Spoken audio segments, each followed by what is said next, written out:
Everyone, आज हम revise करने वाले हैं मूविंग चार्जेस एंड मैग्नेटिज्म के इंपॉर्टेंट पीवाईक्यूज। तो चलिए जल्दी से स्टार्ट करते हैं। क्वेश्चन नंबर 1 है हमारे पास, two identical circular loops P and Q, each of radius R। ये हमें गिवन है, दोनों का रेडियस कितना है, R है, and carrying equal currents are kept in the parallel planes having a common axis passing through O। कौन सी कॉमन एक्सिस है? ये वाली हमारे पास कॉमन है। The direction of current in P is clockwise and Q is anti-clockwise as seen from O, which is equidistant from the loop. Means ये distance भी हमारे पास क्या हो जाएगा, सेम हो जाएगा, क्योंकि ये वाला सेम है, रेडियस सेम है।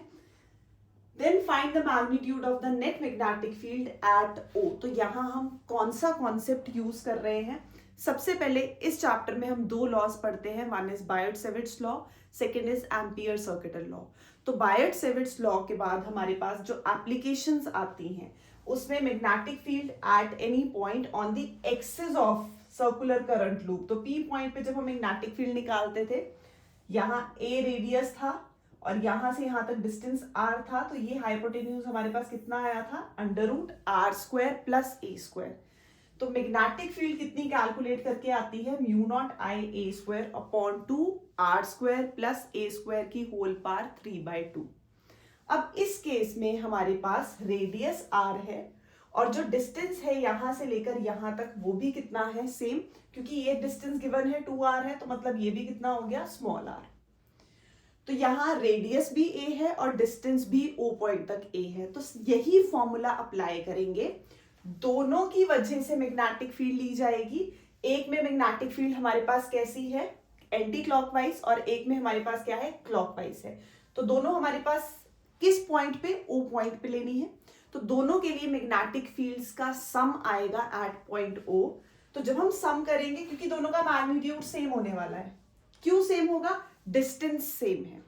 तो जब हमने बोला magnitude net value will be double of the first, values put करेंगे μ0 I_r²। क्या किया, यहाँ पे a को r लिया है, 2 अगेन r² प्लस a की जगह फिर से क्या पुट कर दिया, r पुट कर दिया। बाकी तो सॉल्व भी करना है, r² plus r² is 2r², whole पार क्या हो गई, 3/2। ये वाला 2 इस 2 से कैंसिल होगा। तो जब ये कैंसिल होगा हमारे पास 2r² होल पार कितना आ जाएगा, 3/2, विच मीन्स 2 की पावर भी 3/2 और r² की पावर भी 3/2। तो जब ये आपस में मल्टीप्लाई होंगे तो r³ रहेगा, ऊपर r² है, नीचे r³ है, एक r बचेगा नीचे, तो ये नेट आंसर आ गया, μ0 I/2 की पावर 3/2 इंटू r। तो कौन सा कॉन्सेप्ट यूज किया है इसमें, जब भी हमारे पास ऐसे सर्कुलर कॉइल का क्वेश्चन है और मैग्नेटिक फील्ड सेम एक्सिस पे, उसी एक्सिस पे किसी पॉइंट पे निकालनी है, तो मैग्नेटिक फील्ड सर्कुलर कॉइल की वजह से सेम एक्सिस पे हम फाइंड कर रहे हैं किसी P पॉइंट पे, तो फॉर्मूला होगा μ0 Ia²/2 r² प्लस a² की whole power 3/2। Next question, two identical circular coils P and Q, each of radius r, carrying current 1 ampere √3 ampere respectively, are placed concentrically and perpendicular to each other। Concentric means हमारे पास same centre, perpendicular ले ली, अगर एक ऐसे है तो दूसरे हमारे पास, एक हॉरिजॉन्टल है तो दूसरी vertical. Now find the magnitude and direction of net magnetic field at the center of the coils। तो ये भी बहुत ही अच्छा कॉन्सेप्ट हमारे पास है। पहले तो किसी एक जो सर्कल है हमारे पास, कोई कॉइल है, सर्कुलर कॉइल हमने लिया है, करंट कैरिंग कॉइल हमने लिया है, जिसका रेडियस कितना है, स्मॉल r। अगर इसकी वजह से मैग्नेटिक फील्ड निकालनी हो तो हम क्या बोलते हैं, किसकी एप्लीकेशन है, बायोट-सेविट्स लॉ की। कितनी आती है, μ0 I/2r। सर्कल सर्कुलर कॉइल है, करंट कैरिंग सर्कुलर कॉइल है, उसकी वजह से जो मैग्नेटिक फील्ड है दैट इज μ0 I/2r। अब ऐसी दो कॉइल्स परपेंडिकुलर रखी हैं, तो अगर एक की वजह से मैग्नेटिक फील्ड अपवर्ड है, using right hand thumb rule, हम कर्ल्स, अपने जो फिंगर्स के कर्ल्स हैं उनको लेके जाएंगे direction of, in the direction of current. तो जब करंट I2 ऐसे है तो मैग्नेटिक फील्ड अपवर्ड, और जब ये वाली डायरेक्शन इस तरफ आ रही है, करंट हमारे पास ऐसे आ रहा है, तो थंब रिप्रेजेंट करेगा सेकेंड मैग्नेटिक फील्ड। तो एक मैग्नेटिक फील्ड इस तरफ, दूसरी मैग्नेटिक फील्ड इस तरफ। रिजल्टेंट निकालने के लिए फिर से वेक्टर के लॉस, पैरेलल वेक्टर सेम, ये आ जाएगा हमारे पास रिजल्टेंट। तो क्या बनता है, under root b1 square plus b2 square plus 2b1 b2 cos theta which is 90। तो cos 90 हमारे पास यहाँ पे 0 हो जाएगा। तो क्या रह जाता है, under root b1 square plus b2 square. अब ये वाली कॉइल भी सर्कुलर है जो वर्टिकल रखी है और जो हॉरिजॉन्टल रखी है, तो उसके लिए एक्सप्रेशन होगा mu naught I upon 2r। तो under root b1 square plus b2 square में जब हम ये वैल्यू पुट करते हैं, mu naught upon 2r common आएगा, under root i1 square plus i2 square. तो जब भी दो coils perpendicular to each other, under root b1 square plus b2 square या directly mu naught upon 2r under root i1 square plus i2 square. अब i1 कितना given है हमें, i1 है 1 और i2 है √3। म्यू नॉट अपॉन 2r बाहर लिया, म्यू नॉट परमिएबिलिटी इसकी value 4 pi into 10 raise to the power -7 divided by 2r। Under root लेंगे तो 1 का स्क्वायर प्लस √3 का स्क्वायर, ये हो जाएगा 1 प्लस 3 4, तो 2 आएगा। ये वाला 2 और ये वाला 2 कैंसिल, तो आंसर कितना रहा, 4 pi into 10 raise to the power -7 upon r, क्योंकि रेडियस नहीं गिवन है। तो मैग्नेटिक फील्ड निकाली है SI यूनिट टेस्ला। अब डायरेक्शन अगर निकालनी है तो ये किया हमने, इसकी मैग्नेटिक फील्ड ऐसे अपवर्ड डायरेक्शन में, और ये हमारे पास कॉइल अगर हम करंट ऐसे लेते हैं तो इस डायरेक्शन में, ऐसे लेते हैं तो हमारे पास इस डायरेक्शन में। तो दो हम जो कॉइल्स कंसिडर कर रहे हैं उनकी मैग्नेटिक फील्ड हमारे पास ऐसे आई थी। रिजल्टेंट निकालने के लिए हमने पैरेलल वेक्टर लिए, ये आया रिजल्टेंट। तो मान लो जो थीटा एंगल है वो कौन बना रहा है, Q के साथ, जो हॉरिजॉन्टल साइड है उसके साथ हमारा रिजल्टेंट बनाएगा। तो tan theta is perpendicular upon base, तो ये वाला BP और डिवाइडेड बाय BQ। तो यहाँ पे दोनों की हम वैल्यू पुट कर देते हैं। सिर्फ करंट ही तो वेरी कर रहा है, बाकी तो सेम है, mu naught I upon 2r। तो म्यू नॉट 1 अपॉन 2r या mu naught under root 3 upon 2r। तो डिवाइड किया तो कितना आ गया, थीटा 30 डिग्री आ गया। एक तो हमने सर्कुलर कॉइल का कॉन्सेप्ट यूज किया है, दूसरा उसके साथ हमने मैग्नेटिक फील्ड जो परपेंडिकुलर निकालनी है, under root b1 square plus b2 square. फिर से सिमिलर है, two identical loops P and Q, each of radius 5 centimeter are lying in perpendicular planes such that they have common center as shown in the figure. Find the magnitude and direction of the net magnetic field at the common center of the two coils if they carry current equal to 3 and 4. फिर से दो coils perpendicular to each other, अगर एक में current ऐसे जा रहा है तो मैग्नेटिक फील्ड ऊपर की तरफ होगी, दूसरे में अगर ऐसे आ रहा है तो मैग्नेटिक फील्ड इस तरफ होगी। अगर ये डायरेक्शन ले लेंगे तो इस तरफ ले लेंगे। तो मींस क्लॉकवाइज है या एंटी क्लॉकवाइज है, उससे हमारी मैग्नेटिक फील्ड की डायरेक्शन सेट होगी। फिर से सेम निकालना है, अगर ये BQ है तो ये हो गया BP। Magnetic field mu naught upon 2r under root i1 square plus i2 square, क्योंकि एक सर्कुलर कॉइल की हमारे पास होती है सेंटर में mu naught I upon 2r, और कॉन्सेप्ट लगना है क्योंकि दोनों परपेंडिकुलर हैं, कंसेंट्रिक है, under root b1 square plus b2 square. Values b mu naught I upon 2r, mu naught I upon 2r, mu naught upon 2r common, अंदर रह गया IP square and IQ square. IP 3 है, IQ 4 है। Mu naught की वैल्यू 4 pi into 10 raise to the power -7। अब इस case में रेडियस गिवन था तो हमने वैल्यू पुट की, तो टेस्ला में आंसर आ गया। अब अगर डायरेक्शन, तो फिर से let resultant makes angle theta with the magnetic field of Q coil.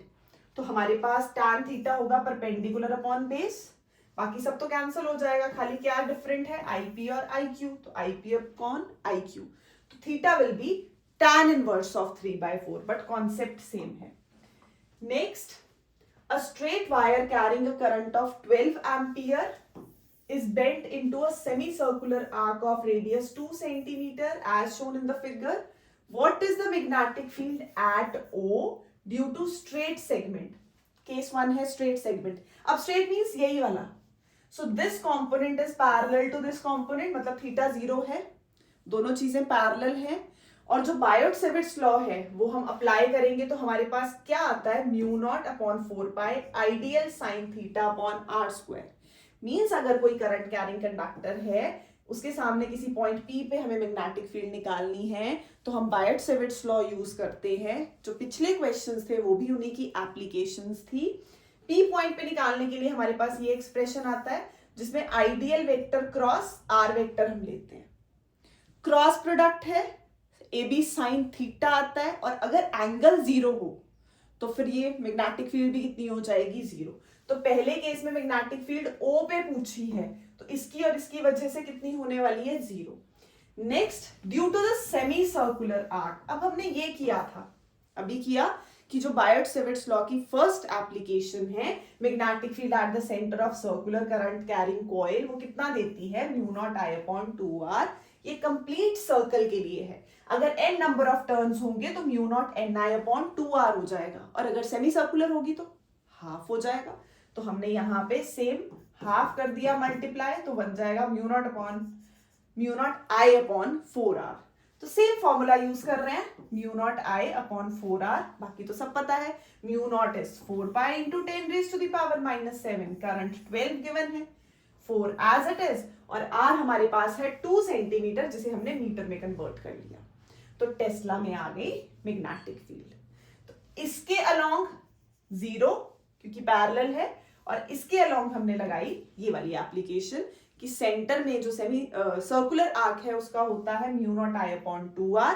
तो सेमी सर्कुलर का कितना, उसका भी हाफ हो जाएगा। Next, a proton is accelerated through a potential difference v subjected to a uniform magnetic field acting normal to the velocity of the proton. If the potential difference is doubled, how will the radius of the circular path described by the proton in the magnetic field change? तो अगर तो हमारा जो charge particle है वो theta 0 degree या 180 degree बनाता है, तो मतलब जो पार्टिकल है वो कैसे ट्रेवल करेगा, स्ट्रेट लाइन पाथ में। केस 1। केस 2, अगर जो हमारा वेलोसिटी है चार्ज पार्टिकल है उसका थीटा 90 डिग्री है, तो जब भी 90 होता है मींस चार्ज पार्टिकल इधर है, मैग्नेटिक फील्ड यहां है, magnetic field is acting perpendicular to the motion of charge particle. तो force using Fleming's left hand rule, जो फोर्स है वो थर्ड परपेंडिकुलर डायरेक्शन में लगती है, मतलब ये आ जाएगी हमारे पास। तो पाथ कैसा होता है, जब परपेंडिकुलर होगा, एंगल 90 होगा, तो सर्कुलर पाथ होगा। ये याद रखना है, इस पे बहुत क्वेश्चंस आते हैं।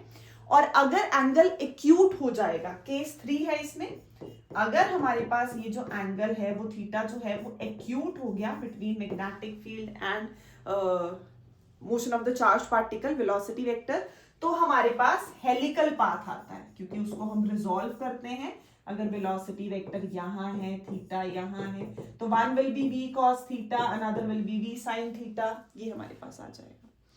तो डिपेंड करता है, कई बार थीटा हम यहाँ लेते हैं तो मैग्नेटिक फील्ड के साथ ये कंपोनेंट v sin थीटा हो जाता है, तो फॉर्मूले वेरी करते हैं। बट अभी किसका केस है, इजी वाला, थीटा है 90 डिग्री, सर्कुलर मोशन होगा, तो उसका रेडियस कितना होता है, mv अपॉन वी क्यू। अगर कोई चार्ज पार्टिकल मैग्नेटिक फील्ड में एंटर कर रहा है परपेंडिकुलरली, तो जो रेडियस है that is mv upon v Q, और पाथ कैसा होगा, सर्कुलर होगा। अब जो क्वेश्चन है वो किस पे बेस्ड है, पोटेंशियल डिफरेंस पे बेस्ड है। तो अगर हम r को लिख रहे हैं mv upon v Q, mv is momentum, तो हमने लिखा r is p upon v Q. What is the relation between momentum and kinetic energy? Momentum is under root 2mk and kinetic energy is further equal to ev. P इसके equal, k आगे, potential is work done per unit charge, तो kinetic energy का आ जाता है E into V। तो जब हम ये वैल्यू पुट करते हैं हमारे पास एक नया रिलेशन आ गया। अब फर्स्ट केस में तो पोटेंशियल डिफरेंस V था, केस 2 उसने बोला if the potential difference is doubled, how will the radius of the circular path will change? तो सर्कुलर कब होता है, सबसे पहले जब थीटा कितना होगा, 90। अगर मैग्नेटिक फील्ड और वेलोसिटी दोनों का एंगल जो है 0 या 180, तो स्ट्रेट लाइन, 90 तो सर्कुलर, एक्यूट हो जाएगा तो हमारे पास हेलिकल पाथ आएगा। तो यहाँ 90 का केस था, इजी वाला था, r होता है mv upon v q, p upon B q लिख सकते हैं, पी को further under root 2m K, where K is kinetic energy, it is further equivalent to 2m ev। Case 2 में हमने पोटेंशियल डिफरेंस डबल कर दिया, दोनों को डिवाइड कर दो तो रिलेशन आ जाएगा r dash is under root 2r। तो सेकेंड टाइम जो रेडियस है वो कितना हो जाएगा, रूट 2 टाइम्स। फिर same concept, a deuteron and a proton. पहले तो ड्यूट्रॉन और प्रोटोन, अगर प्रोटोन का मास आप mp ले रहे हो तो ड्यूट्रॉन का उससे डबल होगा। तो हमने ले लिया मास of deuteron is double the mass of proton. Moving with the same speed, v same हो गया, enter the same magnetic field, b भी सेम हो गया, एट राइट एंगल्स। तो अभी बताया जब थीटा 90 है तो पाथ कैसा होगा, सर्कुलर। तो एक चीज तो क्लियर है हमें, वो कैसे मूव करेंगे मैग्नेटिक फील्ड में, सर्कुलर मूव करेंगे to the direction of the field. Show the trajectories followed by the two particles in the magnetic field, find the ratio of the radii of their circular paths. तो हमें भी पता है कि जो path होगा वो कैसा होगा, सर्कुलर होगा। तो फिर से चार्ज पार्टिकल अगर मैग्नेटिक फील्ड में परपेंडिकुलरली एंटर करता है तो radius is mv upon B q. तो अगर प्रोटॉन इतना है, ड्यूट्रॉन का रेडियस बताना है, cross means inward magnetic field, तो radius mv upon B Q है। अगर हम ले ड्यूट्रॉन का, प्रोटॉन का, तो mass of deuteron to velocity B Q, mass of proton velocity B Q, बाकी सब कुछ सेम है। तो सिर्फ क्या रह गया, mass of deuteron to mass of proton. तो जब हमने ये वैल्यू यहां पुट कर दी तो रेडियस ड्यूट्रॉन का कितना हो जाएगा, डबल हो जाएगा। प्रोटॉन जितना रेडियस बनाएगा ड्यूट्रॉन उससे डबल बनाएगा। Next question, a square loop of side A carrying a current I2 is kept at a distance x। कितना डिस्टेंस गिवन है, x, from an infinitely long straight wire, ये वाली, carrying current I1 as shown in the figure, obtain the expression for the resultant force acting on the loop। तो इसमें concept use हो रहा है magnetic force between two parallel current carrying conductors. तो दो conductors हैं, I1 I2 कैरिंग करंट उनका I1 I2 है, दोनों के बीच में डिस्टेंस है r। हम निकालते हैं फोर्स पर यूनिट लेंथ, वो कितनी आती है, mu naught upon 4 pi 2 I1 I2 upon r। Condition क्या है, अगर दोनों वायर्स में करंट सेम डायरेक्शन में होगा तो वो अट्रैक्ट करेंगी, अगर ऑपोजिट डायरेक्शन में होगा तो रिपेल करेंगी। तो अगर यहाँ पे हमारे पास करंट अपवर्ड डायरेक्शन में है, यहाँ डाउनवर्ड में है, तो ये इसको हमारे पास क्या करेगा, वायर की वजह से लूप रिपेल फील करेगा, रिपल्शन फील करेगा। तो वायर उसको क्या कर रही है, रिपेल कर रही है। कौन सी साइड, एडी साइड को। और अगर हम बात करें AB की तो सेम है डायरेक्शन में, तो जब करंट सेम डायरेक्शन में जाता है, वैसे तो लाइक चार्जेस रिपेल होता है, तो यहां उल्टा है, लाइक कंडक्टर्स जो है वो अट्रैक्ट करेंगे। तो ये वाला इसको अपनी तरफ अट्रैक्ट करेगा, तो इसकी फोर्स रिपल्सिव हो गई, इसकी अट्रैक्टिव हो गई। बट इन दोनों का डिफरेंट जो है वो क्या है, डिस्टेंस। यहां से यहां तक x है, यहां से यहां तक x प्लस a है। लेकिन जो हमारे पास AB और CD है, इसकी जो मैग्नेटिक फील्ड होगी वो बिल्कुल इक्वल एंड ऑपोजिट होगी, क्योंकि हमारे पास जो डिस्टेंस है दोनों के लिए वो कितना है, सेम है। इसको जो हमारे पास फोर्स लग रही है, इसको जो फोर्स लग रही है, वो दोनों फोर्सेस कैसी हैं, इक्वल एंड ऑपोजिट।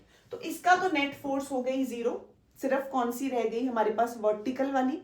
तो वर्टिकल वाली ये दो हैं, AD और BC, दोनों हमारे पास कैसे हैं, मैग्नीट्यूड इनका वेरी करेगा क्योंकि डिस्टेंस वेरी कर रहा है। तो अगर हमें निकालनी है फोर्स ऑन AD तो यही कॉन्सेप्ट यूज होगा, force on AD mu naught upon 4 pi 2 I1 I2 जो लेंथ है वो हम ऊपर ले गए, तो यहां आ गई, कितनी लेंथ है A, divided by distance 2 pi x distance है, तो 2 पाई हमारे पास क्या आ जाएगा, x आ जाएगा। Next only x, 4 pi x। Next mu naught upon 4 pi 2 I1 I2 a upon x plus a, मतलब यहां से यहां तक डिस्टेंस, तो कितना हो गया, x प्लस a। डायरेक्शन इसकी क्या है, राइट साइड, इसकी क्या है, left side. Net force calculate करेंगे तो दोनों को सब्ट्रैक्ट करना पड़ेगा हमारे पास, तो कितना आ गया, फोर्स जो है हमारे पास रिजल्टेंट वो कितनी होगी, दोनों है ये हमारे पास, बट डायरेक्शंस ऑपोजिट हैं, तो डायरेक्शंस ऑपोजिट ये वाली हमने ली म्यू नॉट अपॉन 4 पाई ये कैंसिल होगा तो हमें क्या दे देगा, म्यू नॉट अपॉन 2 पाई। तो mu naught upon 2 pi common, I1 I2 a common, अंदर क्या रह गया, सिर्फ 1 अपॉन x और 1 अपॉन x प्लस a। दोनों को सब्ट्रैक्ट करेंगे तो ऊपर जाके x plus a minus x upon x plus a, तो सिर्फ a रह गया। तो mu naught I1 I2 a square upon 2 pi x plus a, ये हमारे पास क्या होगा, net answer. Next question, a galvanometer of resistance G is converted into a voltmeter to measure up to V volts by connecting a resistance R1 in series with the coil. If a resistance R2 is connected in series with it, then it can measure up to V by 2 volts. पहले case में resistance R1 है, दूसरे case में resistance R2 है, but potential difference is V by 2. Find the resistance to be connected to convert into a voltmeter. अब हम कितनी resistance attach करें कि जो हमारा वोल्ट मीटर है उसकी रेंज हो जाए 0 से 2 volt. Also find the resistance G of the galvanometer in terms of R1 and R2। तो पहले तो एक क्वेश्चन किस पे बेस्ड है, conversion of galvanometer two volt meter. उसमें हम गैल्वेनोमीटर के साथ high resistance, large resistance series में लगाते हैं ताकि और बड़ी हो जाए। सीरीज में रेजिस्टेंस इंक्रीज करती है क्योंकि जो वोल्ट मीटर है उसकी इनफाइनाइट रेजिस्टेंस होती है। तो गैल्वेनोमीटर के साथ लगाया रेजिस्टर, तो हमारे पास जब हम इसको सॉल्व करते हैं तो हमारे पास आंसर कितना आता है, R is V upon IG minus G। क्योंकि हमें पता है सीरीज में पोटेंशियल जो है वो वेरी करेगा, तो इसके अक्रॉस जो पोटेंशियल होगा और इसके अक्रॉस जो पोटेंशियल होगा वो डिफरेंट होगा, बट करंट सेम है। तो जब हम ये कॉन्सेप्ट यूज करते हैं, हमारा रिलेशन है R is V upon IG minus G। तो पहले हम केस 1 पे लगाते हैं। रेजिस्टेंस R1 गिवन थी, voltage V upon IG minus G, तो यहां एक इक्वेशन आ गई। केस 2 सेकेंड टाइम उसने बोला है पोटेंशियल V बाई 2 हो गया, तो हमने एक और इक्वेशन बना ली, दोनों को सब्ट्रैक्ट किया, वहां से हमारे पास G आ गया R1 और R2 की टर्म्स में। G निकाल के रखा। अब उसने पूछा है आगे रेजिस्टेंस निकालो to convert it into a voltmeter that can read up to 2 volt. ऐसी रेजिस्टेंस हम ले लेते हैं अपनी मर्जी से R3। पोटेंशियल कितना होना चाहिए, 2 volt upon IG minus G। G की वैल्यू हम पुट कर देंगे, ये वाले G की वैल्यू हम यहां पुट करेंगे, हमारे पास क्या आ जाएगा, R3 आ जाएगा। कॉन्सेप्ट है conversion of galvanometer to voltmeter. जो रेजिस्टेंस का फॉर्मूला था हमने वही अप्लाई किया 2 केसेस में, दोनों को सब्ट्रैक्ट किया, G आ गया। अब ये जो G आया है इसको थर्ड केस में पुट कर दिया जिससे हम R3 कैलकुलेट कर सके। तो ये हमारे पास क्या आ गई, रेजिस्टेंस जो हमें अटैच करनी है। Next, a coil of N turns and radius R carries current I. It is wound, unwound and rewound to make a square coil. पहले क्या था हमारे पास, कॉइल है जिसका रेडियस R है, फिर बनाया square having same number of turns, keeping current I same. Now find the ratio of magnetic movement of square coil and circular coil. तो सबसे पहले फिर से, जब हम किसी करंट कैरिंग कॉइल को मैग्नेटिक फील्ड में रखते हैं तो वो टॉर्क एक्सपीरियंस करती है mb sin थीटा। m उसमें क्या था, मैग्नेटिक मूवमेंट कितना होता है, n into I into A, NIA. तो ये निया हम यूज करते हैं to calculate magnetic movement, but इस केस में लेंथ सेम है। तो पहले सर्कल था जिसका रेडियस R था, बाद में स्क्वायर बनाया जिसकी साइड a है, तो 4 पाई a हो गया। तो हमने a कैलकुलेट करके रख लिया R की टर्म्स में, उल्टा भी कर सकते हैं, R भी कैलकुलेट करके रख सकते हैं। तो हमने a कैलकुलेट किया, वो आ गया पाई R बाई 2। अब magnetic movement of square to circular, NIA उसने बोला नंबर ऑफ टर्न सेम है, उसने बोला हमारे पास करंट सेम है, तो वेरी क्या करने वाला है, एरिया। स्क्वायर का एरिया a स्क्वायर, सर्कल का पाई R स्क्वायर। a की वैल्यू पुट कर देंगे यहाँ पे इन टर्म्स ऑफ R, तो R एलिमिनेट हो जाएगा और आंसर कितना आ गया, पाई बाय 4। क्योंकि लेंथ सेम थी, तो कॉन्सेप्ट क्या है, लेंथ यूज की सेम, वहां से एक का रिलेशन दूसरे की टर्म्स में, R निकाल लो a की टर्म्स में या a निकाल लो R की टर्म्स में, एक ही बात है। Next question, again same concept, a circular coil of N turns and radius R carries current I. It is again unwound and rewound to make another coil of radius R by 2. current I remaining the same, calculate the ratio of magnetic moment of the new coil and the original coil. इस case में number of turn same नहीं है. इस case में पहले एक coil थी, उससे फिर दूसरी कॉइल ही बनाई गई. अब रेडियस वेरी हो रहा है तो नंबर ऑफ टर्न्स भी वेरी होंगे. तो लेंथ क्या होगी? 2 पाई आर. हम एक कॉइल लेते थे सर्कुलर, बट हमें नहीं पता नंबर ऑफ टर्न्स कितने हैं. तो case 1, number of turns into circumference of each coil, number of turns into circumference of another coil. तो n into 2 pi r, again n into 2 pi r by 2. Second case में उसने बोला है radius कितना कर दिया? हाफ कर दिया. तो अगर फर्स्ट का r है, सेकेंड इज r by 2. हमें नंबर ऑफ टर्न्स नहीं पता थे, हमने एक का रिलेशन दूसरे की टर्म्स में कैलकुलेट कर लिया. तो n2 कितना आ गया? 2 टाइम्स ऑफ n1. अब मैग्नेटिक मोमेंट निकालना है m1 अपॉन m2. अगेन कितना है? निया. n1 i1 a1 n2 i2 a2. Number of turns हमने निकाले, पुट कर देते हैं. करंट तो सेम है.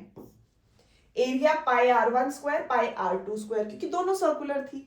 अब हमने रेडियस पता है, एक का r है, दूसरे का r बाय 2 है. ये भी हो जाएगा. पता क्या नहीं था? नंबर ऑफ टर्न्स, जो कि हमने दोनों की लेंथ सेम करके निकाले. पीछे हमने क्या निकाला था? एक की लेंथ को दूसरे के साथ कोरिलेट करके रेडियस का रिलेशन निकालना था, साइड का रिलेशन निकालना था. उसमें नंबर ऑफ टर्न्स सेम थे, यहां नंबर ऑफ टर्न्स वेरी कर रहे हैं. Next, a square coil of side 10 centimeter has 20 turns and carries a current 12 ampere.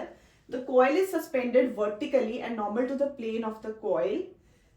Make an angle theta with the direction of uniform horizontal magnetic field of 0.80 Tesla. If the torque experienced by the coil is 0.96, tau given है, B given है, side पता है हमें और number of turns पता है हमें. Find the value of theta. तो जब भी कोई करंट कैरिंग कॉइल को मैग्नेटिक फील्ड में रखते हैं तो वो टॉर्क एक्सपीरियंस करता है mb sin थीटा या बीना sin थीटा. तो हम यही फॉर्मूला यूज कर रहे हैं, BINA sin थीटा, जिसमें मैग्नेटिक मूवमेंट कितना है? निया. तो हमें थीटा कैलकुलेट करना है. तो sin theta is tau upon BINA. Tau पता है, मैग्नेटिक फील्ड पता है, करंट पता है, नंबर ऑफ टर्न्स 20, एरिया हमने निकाल लिया क्योंकि साइड गिवन थी. तो 10 into 10 power minus 2 which means 10 power minus 1 side आ गई. अब इसका स्क्वायर करना है तो side square is 10 power minus 2. तो थीटा कितना आ जाएगा हमारे पास? साइन थीटा आया हाफ, तो theta is 30 degree means pi by 6 radian. Next, two infinitely long straight wires A1 and A2 carrying current I and 2I flowing in the same direction. ये लिया हमने A1, ये लिया A2, current I, 2I same direction, are kept D distance apart. Where should a third straight wire be placed? A3 carrying current I3 1.5I be placed between A1 and A2 so that it experiences no net force. तो actual में net force zero करवानी है. तो force experience by 3 due to 1, force experience by 3 due to 2, वो कितनी होनी चाहिए? 0. अब ये दोनों में करंट तो सेम डायरेक्शन में जा रहा है. अब ये अगर सेम डायरेक्शन में होगा तो ये इसको क्या करेगा? अपनी तरफ अट्रैक्ट. तो फोर्स ऑन 3 ड्यू टू 1 ये हो गई. ये भी इसको अपनी तरफ क्या करेगा? Attract. Force on 3 due to 2. तो दोनों फोर्सेस का जो सम है वो 0 होना चाहिए. तो हमने कर दिया दोनों forces are equal and opposite, means magnitude दोनों का सेम. फॉर्मूला क्या लगेगा? फिर से दो पैरेलल करंट कैरिंग कंडक्टर्स. तो फॉर्मूला फोर्स पर unit length is mu naught upon 4 pi 2 I1 I2 upon R. तो हमने पुट किया mu naught upon 4 pi 2 I1 I2. Force पर यूनिट लेंथ है तो L इधर आ गया upon R. Similarly mu naught upon 4 pi 2 I1 I2 L upon R. जो डिस्टेंस है दोनों के बीच में, तो यहाँ 1 और 3 का डिस्टेंस था x, 3 और 2 का डिस्टेंस था d माइनस x. सॉल्व करेंगे तो हमारा जो x है वो कितना आ जाएगा? d by 3. तो मतलब उसको कहाँ रखें? हमने बोला था x डिस्टेंस पे रख लेते हैं. x कितना है? d बाई 3 है. तो x हमने कैलकुलेट कर लिया in terms of d by 3. Next, a wire AB is carrying a steady current of 12 ampere and is lying on the table. Another wire CD carrying 5 ampere is held directly above AB at a height of 1 millimeter. Find the mass per unit length of the wire CD so that it remains suspended at its position. Remain suspended का मतलब क्या है? Equilibrium में होना चाहिए when left free.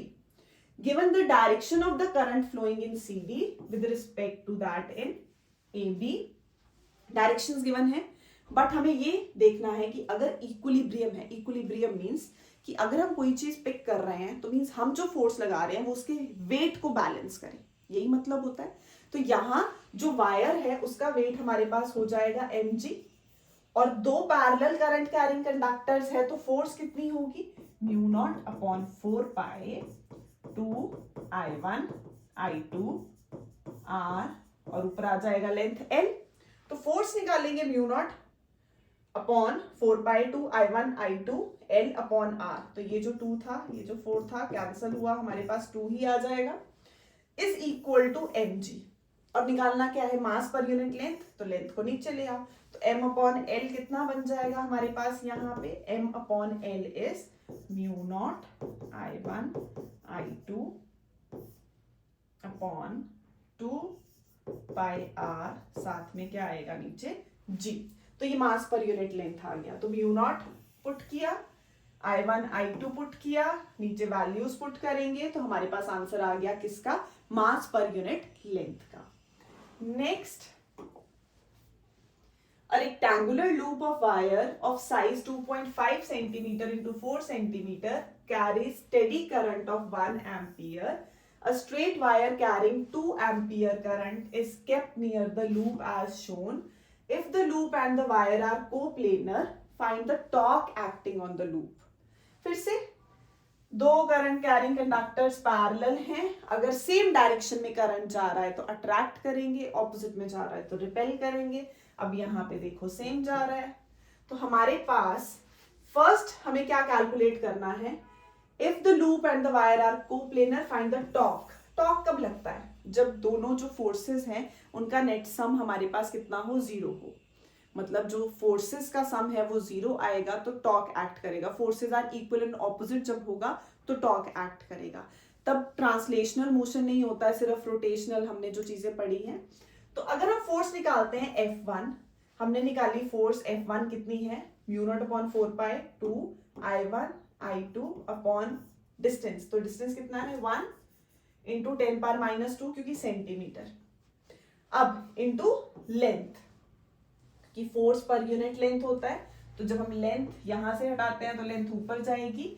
What is the direction, वो इसको क्या करेगा हमारे पास, अट्रैक्ट करने वाला है क्योंकि सेम डायरेक्शन में करंट जा रहा है. केस 2 सेकेंड वाले पे लेते हैं तो म्यू नॉट अपॉन 4 पाई फिर से 2 I1 I2 अपॉन डिस्टेंस, ये है 2.5 इतना, उसमें आ गया 1, टोटल बन गया 3.5. सेंटीमीटर को मीटर में कन्वर्ट करो इंटू 10 पावर माइनस 2, ऊपर फिर से आ गई लेंथ और ये ऑपोजिट डायरेक्शन में जा रहा है तो ये इसको क्या करेगा, अवे, अपने से दूर. तो दोनों फोर्सेस जो है उनमें डिस्टेंस वेरी कर रहा है, बाकी सब तो सेम है बट डिस्टेंस वेरी कर रहा है. तो क्या नेट फोर्स 0 होगी, नहीं, क्योंकि मैग्नीट्यूड सेम नहीं है. तो टॉर्क 0 हो गया, क्योंकि फोर्सेस जब तक 0 नहीं होती टॉर्क नहीं आएगा. तो forces are of different magnitudes, do not form a couple, hence torque is 0. Net force के लिए F1 माइनस F2 करेंगे, दोनों को निकाल के सब्ट्रैक्ट कर दो और यहाँ पे हमारे पास ये टुवर्ड्स मूव करेगी. ये वाली फोर्स बड़ी हो गई, ये वाली फोर्स छोटी हो गई, इसको नेट रिजल्टेंट क्या देगी, towards the wire. Next, again a galvanometer to voltmeter. A galvanometer coil of 50 ohm resistance, G की वैल्यू हमारे पास कितनी है 50, shows full scale deflection for a current of 5 milliampere. How will you convert this galvanometer into voltmeter of range 0 to 15 volt? तो हमें V दे रखा है 15, हमें पता है गैल्वेनोमीटर टू वोल्टमीटर के लिए हम क्या रिलेशन यूज करते हैं, R is V upon IG minus G. V 15 given है, IG 5 मिली एम्पियर गिवन है तो उसको हमने कन्वर्ट कर लिया. जी की वैल्यू 50 गिवन है, तो आराम से रेजिस्टेंस आ गई। अगर हम ये रेजिस्टेंस को सीरीज में कनेक्ट करते हैं गैल्वेनोमीटर के साथ तो हम उसको वोल्टमीटर में कन्वर्ट कर सकते हैं। Next, a long straight wire AB carries current I. A proton P travels with a speed V parallel to the wire. Current है इस तरफ, तो मैग्नेटिक फील्ड हो गई अंदर की तरफ। अंदर की तरफ मतलब हमारे पास माइनस के कैप, और जो प्रोटोन है वो कहां जा रहा है, डाउनवर्ड डायरेक्शन में, तो माइनस वाई एक्सिस मतलब minus J cap with speed v parallel to the wire at a distance d from it in a direction opposite to the current, क्योंकि वो करंट अपवर्ड डायरेक्शन में है, proton downward direction में है। What is the force experienced by the proton and what is its direction. तो कैसे निकलेगी magnetic field? Magnetic field जब किसी हम लॉन्ग स्ट्रेट वायर की वजह से निकालते हैं, infinitely long straight wire, mu naught upon 4 pi 2I/r, किसी पॉइंट P पे लॉन्ग स्ट्रेट वायर की वजह से जो मैग्नेटिक फील्ड है, अगेन बायट-सेवर्ट लॉ की ही एप्लीकेशन, तो mu naught upon 4 pi 2I/r, तो हमने लगा दिया मैग्नेटिक फील्ड के लिए mu naught upon 4 pi 2I/r।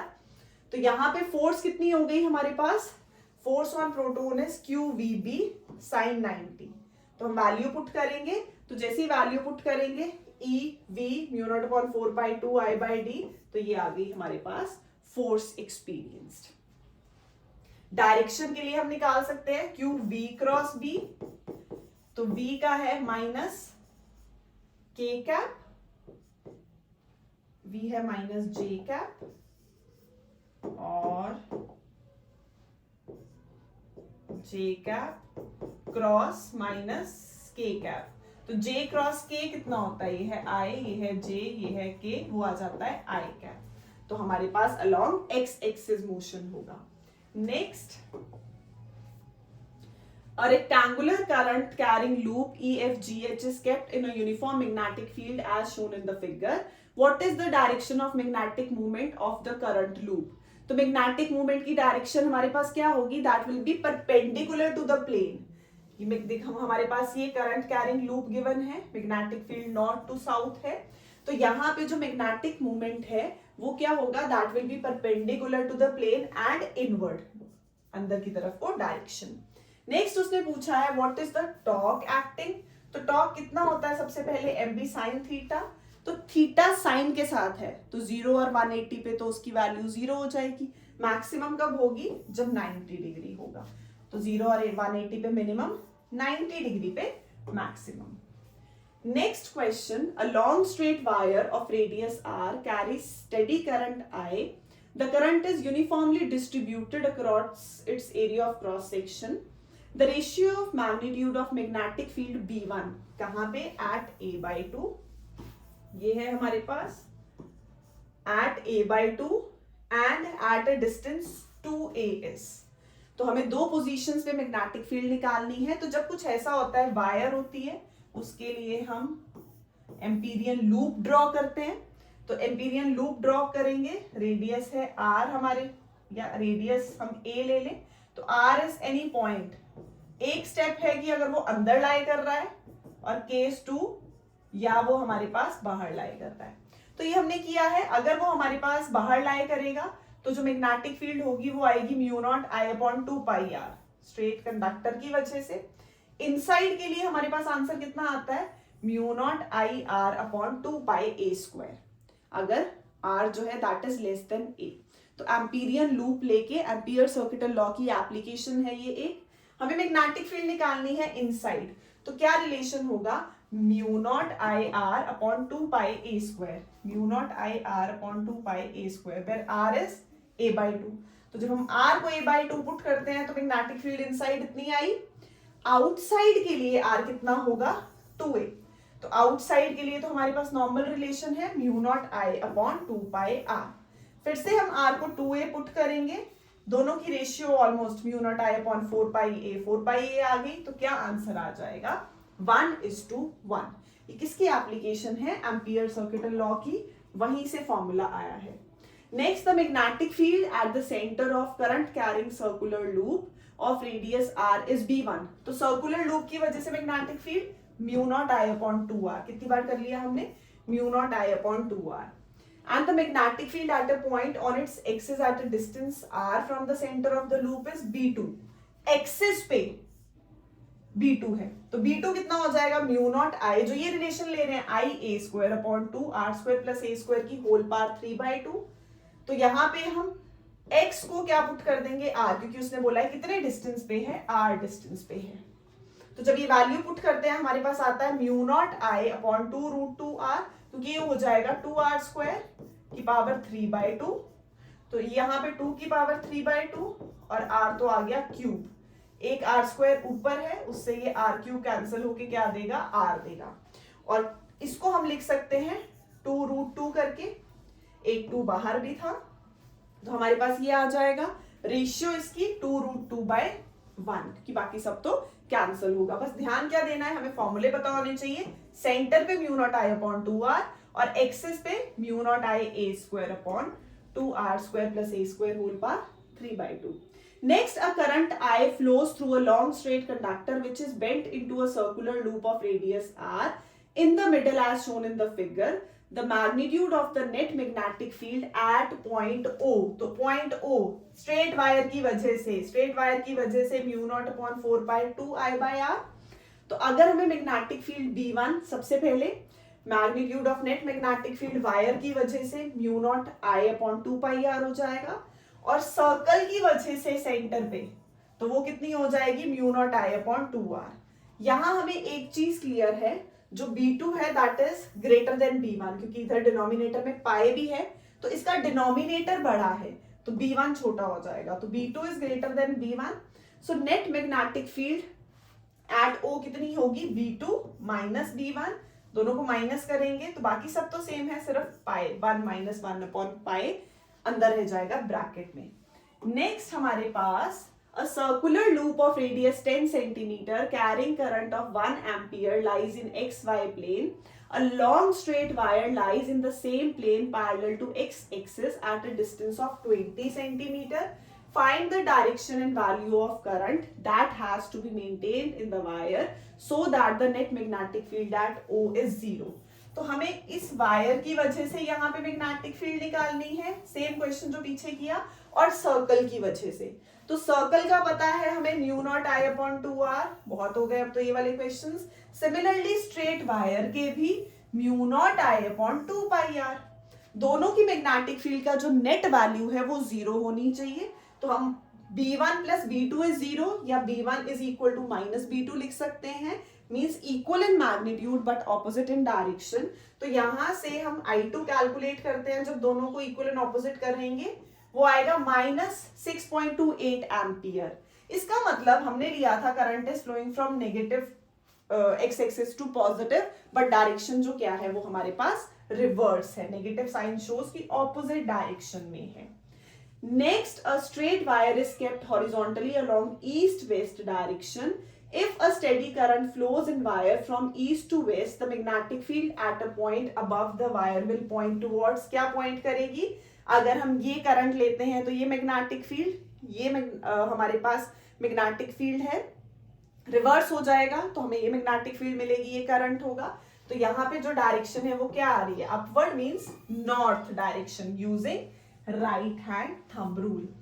Next, a particle of mass m and charge q is moving with velocity dx I cap plus v by j cap.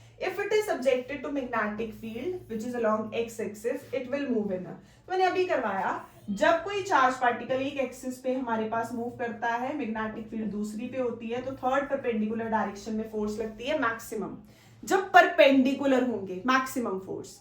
तो जब 0 और 180 degree angle था तो पाथ कैसा रहता है, स्ट्रेट लाइन। जब 90 degree आता है तो सर्कुलर, बट जब एक्यूट एंगल आ जाता है, जब एक्यूट एंगल होगा तभी तो ये एक b cos थीटा कंपोनेंट और ये एक b sin थीटा कंपोनेंट बन जाएगा। वही गिवन है, कुछ वेलोसिटी अलोंग x एक्सिस है, कुछ वेलोसिटी अलोंग y एक्सिस है, इसका मतलब एंगल थीटा क्या हो गया, एक्यूट, और इस केस में पाथ कैसा होता है, हेलिकल हो जाता है। तो बस यही उसने पूछा है कि कैसे पाथ पे मूव करेगा, हेलिकल पे मूव करेगा। Next, an electron enters a uniform magnetic field with speed v. It describes a semicircular path and comes out of the field. Now the final speed of the electron is. अब हम ये topic करके हटे हैं। हमने देखा कि हमारे पास जब इलेक्ट्रॉन या कोई चार्ज पार्टिकल मैग्नेटिक फील्ड में मूव करता है तो with speed v circular path कब बनाता है, जब थीटा 90 डिग्री होता है। तो वही वाला केस यूज कर रहे हैं। उसमें रिलेशन था R is mv upon bq। ये कहां से आया था, सेंट्रीपिटल फोर्स बैलेंस करती है यहाँ पे मैग्नेटिक फोर्स को, क्योंकि चार्ज पार्टिकल मैग्नेटिक फील्ड में है तो F is qvb, और क्योंकि सर्कुलर मोशन है तो सेंट्रीपिटल फोर्स, दोनों को इक्वेट करो तो R आ जाता है mv अपॉन bq। स्पीड निकालने के लिए हम लगाएंगे circumference upon time, but semi circle है तो 2 पाई आर तो नहीं आएगा, पाई आर अपॉन टी, तो टी बन जाएगा पाई आर अपॉन वी। अब यहां से आर की वैल्यू पुट कर दो तो नॉर्मली ये आंसर 2 पाई एम अपॉन बी क्यू आता है, बट इस केस में क्योंकि सेमी सर्कुलर है तो पाई एम अपॉन बी क्यू। तो मैग्नेटिक फोर्स जो है that does not effect the magnitude of velocity, मतलब वो सब चीजें हमारे पास सेम रहती हैं। तो ये सिर्फ कितना हो गया, हाफ हो गया। Next, a proton and an alpha particle move in circular orbits. फिर से वही circular orbits हैं तो radius mv upon bq in a uniform magnetic field. Their speeds are in the ratio 9:4. तो v of proton to v of alpha is 9/4. The ratio of radii of their circular orbits rp is to r alpha निकालना है। तो हमें पता है r is mv upon bq, same concept फिर से use कर रहे हैं। तो वैल्यू पुट करेंगे प्रोटॉन के लिए, अल्फा के लिए, बस इसका जो मास होता है अल्फा का that is 4 times the mass of proton. तो बस ये डिफरेंट आया। चार्ज जो है वो क्या हो जाएगा, डबल हो जाएगा। तो चार्ज अल्फा के लिए हम 2 टाइम्स चार्ज ऑफ प्रोटॉन लेंगे, मास अल्फा के लिए हम 4 टाइम्स मास ऑफ प्रोटॉन लेंगे। स्पीड हमें गिवन है दोनों की 9/4। तो हम रेशियो कैलकुलेट करते हैं तो कितना आ जाता है 9:8। पर फॉर्मूला क्या लगा, mv अपॉन bq। फिर से next, a charged particle after being accelerated through a potential difference v enters in uniform magnetic field and moves in a circle of radius r। तो r कितना है, mv upon bq, which means p upon bq, जिसको हम further कैसे लिखते हैं, √2mev upon bq। मैंने पहले भी बताया, स्टार्टिंग में भी सेम क्वेश्चन थे हमारे पास। तो अगर v डबल कर रहे हैं 2 टाइम्स तो आंसर भी सेम इक्वेशन है शायद। Next, an infinite straight conductor is kept along x-axis and carries current I. A charge q at point 0, r starts moving with velocity v0 j cap as shown in the figure. Find the direction and magnitude of force initially experienced by the charge. तो सबसे पहले हमारे पास charge particle के लिए velocity given है, कौन से axis, along J cap. Infinite straight conductor है, तो जब इनफाइनाइट स्ट्रेट कंडक्टर होता है तो magnetic field is μ0 upon 4 pi 2I/r। Next, current भी I गिवन है, मैग्नेटिक फील्ड भी पता चल गई, फाइंड क्या करना है, फोर्स। तो QV क्रॉस B, QV भी साइन थीटा। जब भी कोई चार्ज पार्टिकल मैग्नेटिक फील्ड में मूव करता है तो फॉर्मूला लगेगा F is Q V cross B, V is V0 J cap, B की वैल्यू पुट कर दो तो J cross K is I cap. तो आंसर कितना आ गया हमारे पास, इतना मैग्नीट्यूड अलोंग I कैप के साथ। Next, a galvanometer of resistance 100 ohm is converted into ammeter। अब इस बार ammeter का क्वेश्चन है। गैल्वेनोमीटर की रेजिस्टेंस दे रखी है 100, एमीटर की गिवन है current 1 ampere, using the resistance of 0.1 ओम। तो हमें पता है जब हमें गैल्वेनोमीटर को एमीटर में कन्वर्ट करना है तो स्मॉल रेजिस्टेंस शंट पैरेलल में लगानी पड़ती है, ये वही गिवन है 0.1 ohm. The ammeter will show full scale deflection for a current of about. तो यही relation S S IgG upon I minus IG, IgG upon I minus IG, S given है, G गिवन है, I given है, IG हमने निकाल लिया, कितना आ जाएगा 1 milliampere. Next, 2 long straight parallel conductors A and B kept at a distance r carrying current I in opposite directions। फिर से पैरेलल करंट कैरिंग कंडक्टर, तो फोर्स पर unit length μ0 upon 4 pi 2I1 I2 by r। A third conductor C kept at a distance r/3, ये वाला रखा, from A carrying current I1 in the same direction, ये I1 है हमारे पास, as in A. The net magnetic force on unit length C is, तो कितनी होगी force, हमें पता है दोनों सेम डायरेक्शन में अट्रैक्ट करेंगे, फॉर्मूला वही आ गया, μ0/4π2 I1 I2, बस डिस्टेंस कितना है r/3, कितना ही बेसिक सा क्वेश्चन, अगर कॉन्सेप्ट क्लियर होंगे हम तभी अप्लाई कर सकते हैं। नेक्स्ट ये भी सेम है, अभी हमने पीछे किया, a long straight wire of circular cross section of radius A carries a steady current I. The current is uniformly distributed across its cross section. The ratio of magnitude of magnetic field निकालना है हमें, कितने point पे, at a distance a/2 above the surface of the wire. तो surface of the wire के ऊपर अभी हमने रिलेशन किया, क्या लेते हैं हम, μ0/4π2 I/r, वायर का जो होता है।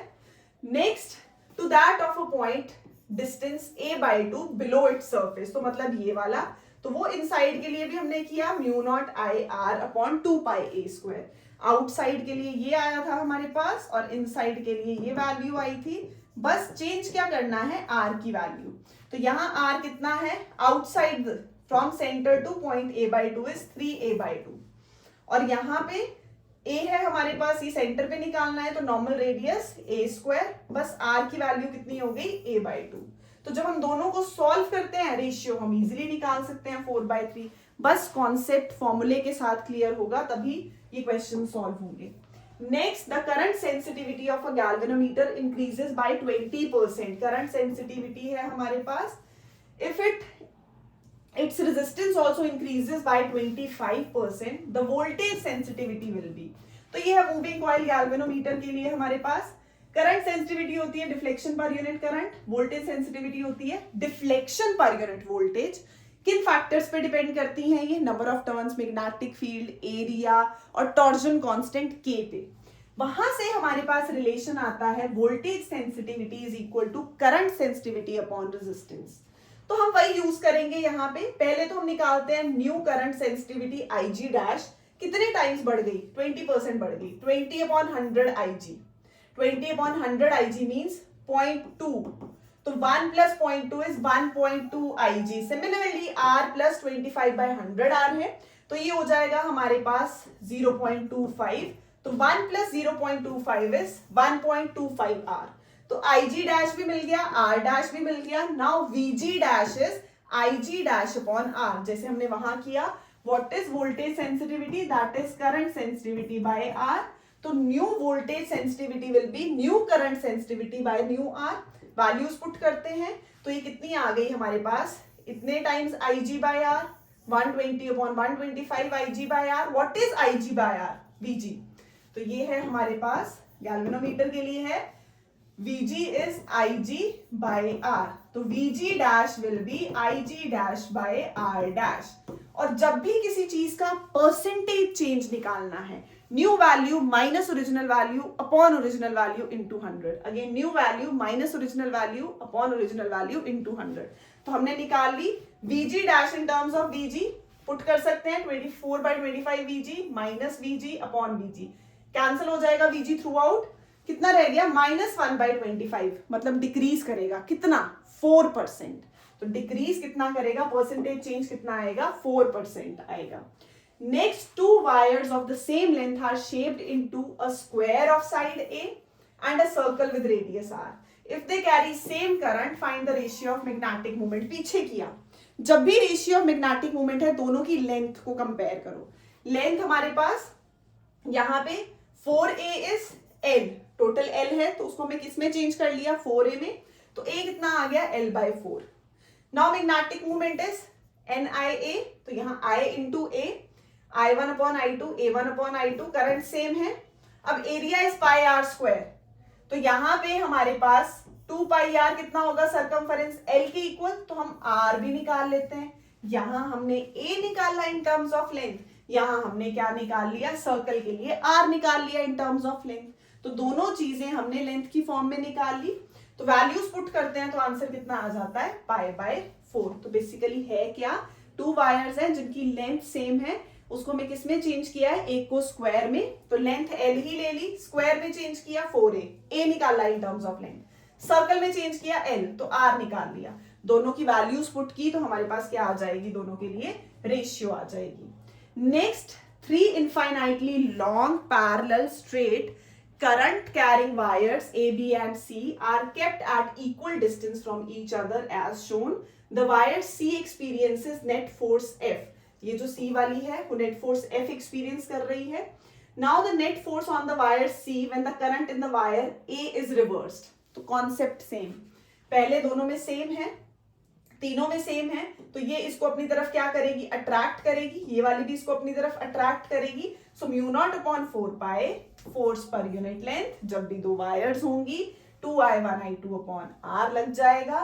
वैल्यूज पुट की, यहां पे डिस्टेंस कितना है 2R, यहां कितना है R, तो force on C due to A, force on C due to B, mu naught upon 4 pi 2I1 I2 by R, mu naught upon 4 pi 2I1 I2 by R। तो F net value हमारे पास, दोनों को हम add कर दें तो 2 times हो जाएगी, तो वो कितना है, एफ है, क्योंकि दोनों इसको क्या करने वाले हैं, अपनी तरफ अट्रैक्ट करने वाले हैं। केस 2 में हमने इसको रिवर्स कर दिया, तो मतलब ये नीचे की तरफ को आ जाएगा, ये ऐसे हो जाएगी डायरेक्शन। तो उसने बोला है the net force on the wire see when the current in the wire A is reversed. तो जब ये हम करेंगे तो ये इसको क्या करेगा, रिपेल करेगा, और ये इसको क्या करेगा, अट्रैक्ट करेगा। अभी हमने देखा दोनों की वजह से B और A का जो मैग्नीट्यूड था C पे फोर्स का, वो मैग्नीट्यूड सेम था। जब हमने ऐड किया था तो मैग्नीट्यूड सेम आया, तो जब हम जब हम इन दोनों को सब्ट्रैक्ट करेंगे तो आंसर क्या हो जाएगा, 0। तो बेसिकली यहाँ दोनों इसको अट्रैक्ट कर रहे थे, यहाँ एक अट्रैक्ट करेगा तो दूसरा रिपेल करेगा, तो यहाँ हमारे पास नेट फोर्स क्या हो जाएगी, केस 2 में 0 हो जाएगी। Next, 2 wires carrying current I1 and I2 lie one slightly above the other in a horizontal plane. The region of vertically upward strongest magnetic field is.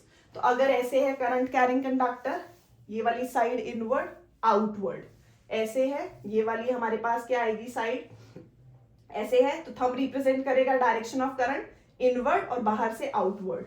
Similarly यहाँ पे भी इनवर्ड फिर आउटवर्ड, यहां से भी इनवर्ड और आउटवर्ड। तो net जो हमारे पास ज्यादा है आउटवर्ड वाली, वो कौन से रीजन में है, रीजन 2 में है, तो इसलिए यहाँ पे जो होगी वो स्ट्रॉन्ग होगी। नेक्स्ट अगेन फिर से same concept, 2 parallel conductors carrying current of 4 and 10 ampere are placed 2.5 centimetre apart in vacuum, the force पर unit length between them is. तो फिर से जब भी दो parallel current carrying conductors, force पर unit length mu naught upon 4 pi 2I1 I2 by R, सारी values given है, I1 गिवन है, I2 गिवन है, R गिवन है, इसको मीटर में कन्वर्ट करेंगे ये आ जाएगा। तो जब सॉल्व करते हैं तो हम इजीली कैलकुलेट कर सकते हैं फोर्स पर unit length. Next, a straight conducting rod of length L and mass is suspended in a horizontal plane. सिर्फ क्वेश्चंस मॉडिफाई हो रहे हैं, वर्ड सेम है। By a pair of flexible strings in a magnetic field of magnitude B, to remove the tension in the supporting strings, the magnitude of the current in the wire is. तो किसी चीज को flexibly suspend करना है, suspend ऐसे करना है कि इक्विलिब्रियम हो, तो फोर्सेस बैलेंस कर जाती हैं। तो जब कोई current carrying conductor magnetic field में रखा जाता है तो वो फोर्स एक्सपीरियंस करता है बिल साइन थीटा, और अगर वो परपेंडिकुलर हो तो कैसी फोर्स होती है, मैक्सिमम। तो बिल इज mg, तो यहां से I कितना आ गया, mg अपॉन dl। तो current carrying conductor placed in magnetic field experiences a force कितनी, BIL sine theta. Next, 2 long insulated straight wires carrying currents 3 ampere and 5 ampere are arranged in xy plane. Find the magnitude and direction of the net magnetic field at point 2,2 minus 1,1. तो concept तो same है, एक wire ये रही हमारे पास, एक wire ये रही, वायर की वजह से मैग्नेटिक फील्ड निकालनी है तो formula same, mu naught upon 4 by 2I by R। सिर्फ डायरेक्शन देखनी है, अब ये करंट ऐसे जा रहा है तो मैग्नेटिक फील्ड यहाँ पे कैसे होगी हमारे पास, आउटवर्ड, और यहाँ पे कैसे हो जाएगी, इनवर्ड। तो दोनों की डायरेक्शन क्या हो गई, एक की आउटवर्ड है एक की इनवर्ड है, तो bx minus by, mu naught upon same 4 pi 2I by R, mu naught upon 4 pi 2I by R। Vary क्या कर रहा है इसमें, करंट, डिस्टेंस भी सेम है, करंट वेरी करेगा। तो ये आ गई नेट वैल्यू। और इस तरफ हमारे पास -1,1 पॉइंट पे, तो ये हमने लिया है। यहाँ पे कैसे आ रही है, यहाँ पे आ रही है आउटवर्ड। सिमिलरली यहाँ पे भी कैसे है, इसकी वजह से, इस कंडक्टर की वजह से भी कैसी है, आउटवर्ड। ये सॉरी आउटवर्ड, दोनों की वजह से, तो दोनों की वजह से है तो दोनों को ऐड कर दिया, B1 plus B2। Again formula same, parallel जो करंट कैरिंग कंडक्टर है, स्ट्रेट वायर है, उसकी वजह से मैग्नेटिक फील्ड μ0/4π2I/r। तो वो इसकी वजह से भी लगेगा और इसकी वजह से भी लगेगा, तो μ0/4π का बन जाएगा μ0I/2πr। μ0I/2πr। डिस्टेंस कितना है, 1। डिस्टेंस कितना है यहाँ पे हमारे पास, 1 मैग्नीट्यूड, तो कितना आ गया 4μ0/π। क्योंकि आउटवर्ड ही थी तो नेट भी कितनी हो जाएगी, outward. Next, a long straight wire AB carries current I, ये भी हमने पीछे किया, सेम ही है आंसर भी। A particle move with velocity v parallel to the wire at a distance d. Obtain the expression for force। फिर से क्या निकालनी है, फोर्स। तो पार्टिकल नीचे जा रहा है, v minus j cap, negative y axis. Magnetic field हमारे पास कैसे आ जाएगी, अंदर की तरफ, माइनस k कैप, तो minus vj cap, k cap, answer is I cap. तो अलोंग x एक्सिस, पीछे था ये सेम क्वेश्चन, रिपीट हो गया। Next, two straight infinitely long wires are fixed in space so that the current in the left wire is 2 ampere and directed out of the plane of the page, and current in the right wire is 3 ampere and directed into the plane of the page. In which region are there a point on the x axis at which the magnetic field is equal to 0? मतलब neutral point जहां net magnetic field 0 होगी। तो यहाँ पे magnetic field इसकी वजह से और इसकी वजह से, दोनों की जो डायरेक्शंस है वो क्या होने वाली है, ऑपोजिट। ये हमारे पास क्या है, आउटवर्ड, और ये वाला हमारे पास क्या है, इनवर्ड। तो यहाँ पे 0 हो सकती है। केस 2 हमारे पास μ0, स्ट्रेट कंडक्टर की वजह से μ0I/2πr, μ0I/2πr। बट जो रेडियस 2 का है, डिस्टेंस जो 2 का है वो ज्यादा है एज कंपेयर टू 1, तो जो करंट है वो 3 ज्यादा है 1 से, तो नेट मैग्नेटिक फील्ड यहाँ पे भी हमारे पास जो नेट वैल्यू है वो 0 हो सकती है, न्यूट्रल पॉइंट्स मिल सकते हैं। ओके बेटा, बाय।